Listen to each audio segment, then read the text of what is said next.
As an organization, they need to be called out on national television right now. What the hell were you all doing not having a point guard?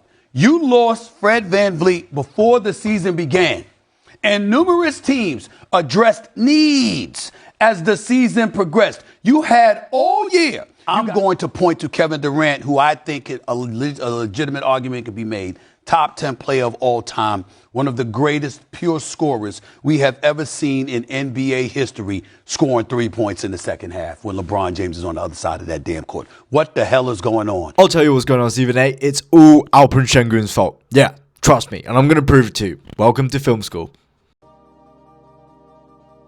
What Stephen A failed to mention is that Alperen Sengun struggled immensely in the playoffs this season. He regressed across all stats, and you can see him here one-on-one against Ayton, struggling to get his shot to fall. The problem with Sengun is that he needs a lot of space in the paint to operate, but the reality of Rockets' shooting situation means he has to force these step-back mid-range jumpers, which that one fell, but not a lot of them do. Where he does excel is when he gets, for example, space here in the half court and he can actually go at Ayton in the open space. And after this shot, he went on to miss his next 5. And you can see him here really struggle against the length and tallness of Jackson Hayes. At times, he had really questionable decision making. He gets Hayes off the floor here, but he doesn't swing it to an open Aaron Holiday, who's a good shooter, decides to take it himself and airballs it because he cannot go over Jackson Hayes. Armen's lack of shooting really impacted him. He cannot go all the way here because LaRavia is helping, and he settles again for a really bad quality shot. And yes, this game, the Rockets were without Kevin Durant and he had to pick up a lot more defensive attention,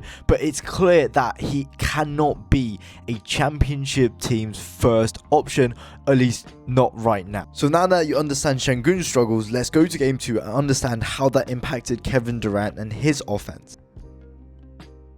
Notice how the Lakers' game plan is to have someone stick as tight as possible to Kevin Durant, but Sengun is not good enough to take advantage of the 4v4 situation. And this happens multiple times where he has enough space and time to operate, but he just cannot get the shot to fall. And this happens play after play where Sengun plays into the Lakers' game plan to not give the ball to Kevin Durant and to keep attempting these hook shots that never go in and then kick out to Josh Okogie for a 3. The Lakers will live with that day on day, and he keeps going at Ayton throughout the game, not trying to get the ball to Kevin Durant. And you can see how frustrated KD is after this possession where he drives in and it's just not there for him. And through this, the Lakers were able to nullify Kevin Durant's impact even until the 4th quarter, where KD comes off a pin down, is nearly open, and is actually open here while Sengun decides to foul bait against Jackson Hayes. And it's not only offensive struggles that Sengun is responsible for. Defensively, as soon as he came up in the 4th quarter, he was picked on time after time in the pick and roll by the Lakers. Here, it's not a great shot, but the next time down they target Sengun again, and Armen has to double to get it out of James's hands, and that's the reason Rui gets the driving lane and he hits a very tough 2.